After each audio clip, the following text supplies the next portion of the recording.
How long shall Africa watch in silence while one of her own sons is dragged through humiliation?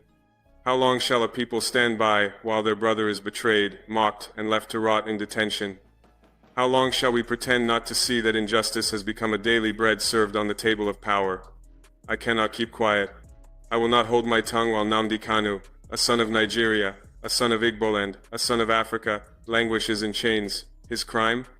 That he dared to speak, that he dared to raise questions that others were too afraid to ask, that he dared to stand when others chose to kneel.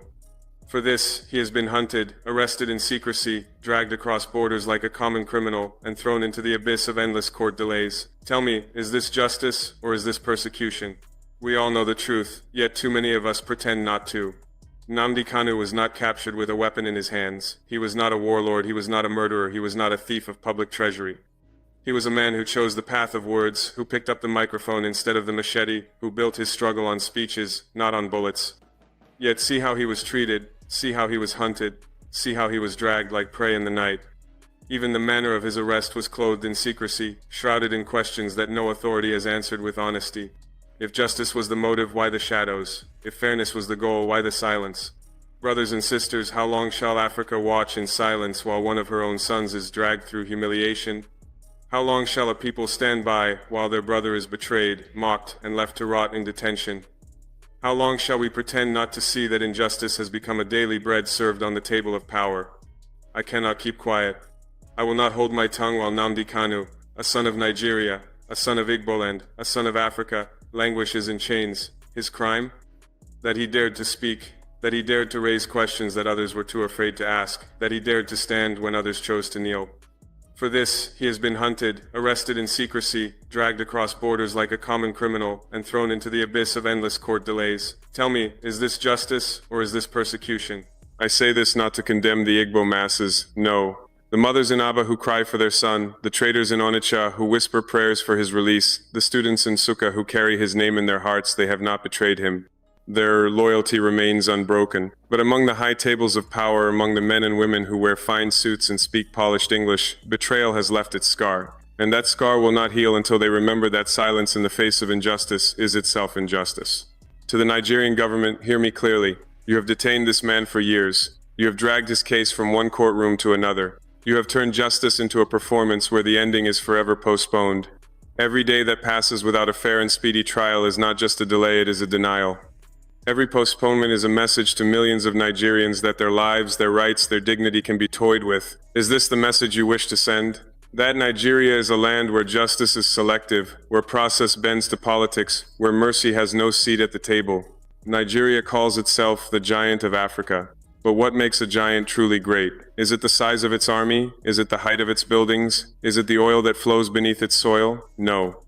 A giant is great when it treats its smallest citizen with dignity. A giant is respected when justice does not depend on who you are or where you come from. A giant is feared not because of its weapons, but because of its integrity. This is the greatness that Nigeria risks losing if Nnamdi KANU continues to languish without justice.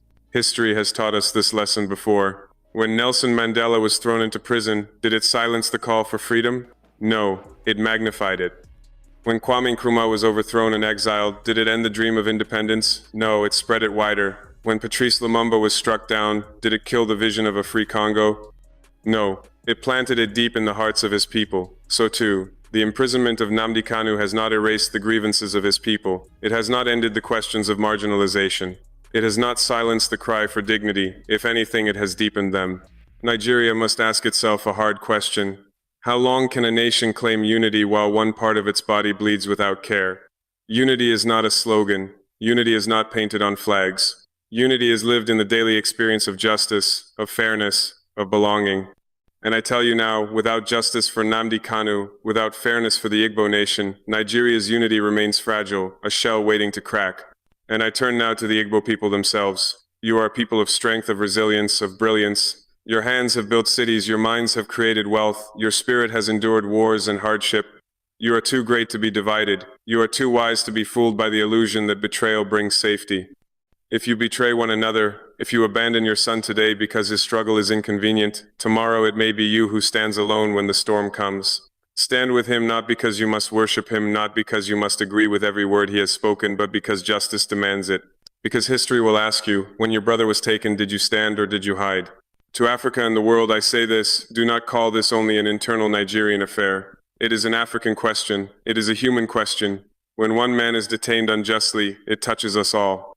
When one people cry against marginalization and we close our ears, we betray not only them but ourselves. We cannot speak of Pan-Africanism in the morning and ignore African suffering in the night. We cannot condemn the injustice of colonialism while turning away from the injustices we commit against our own brothers. If Africa must rise, it must rise with integrity.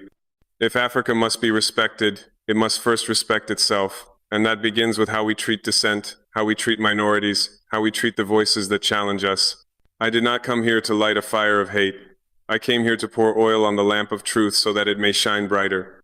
I came here not to break Nigeria apart, but to beg Nigeria to heal itself. Release Nnamdi KANU. Show the world that you are strong enough to show mercy, that you are wise enough to choose justice, that you are united enough to rise above vengeance. To the Igbo elite, I beg you, do not sell your brother for coins of political favor. To the people I say, do not let despair harden your hearts. Keep the faith, keep the flame alive. History is watching, the world is listening, Africa is waiting. Let this chapter not be written in shame, but in honor.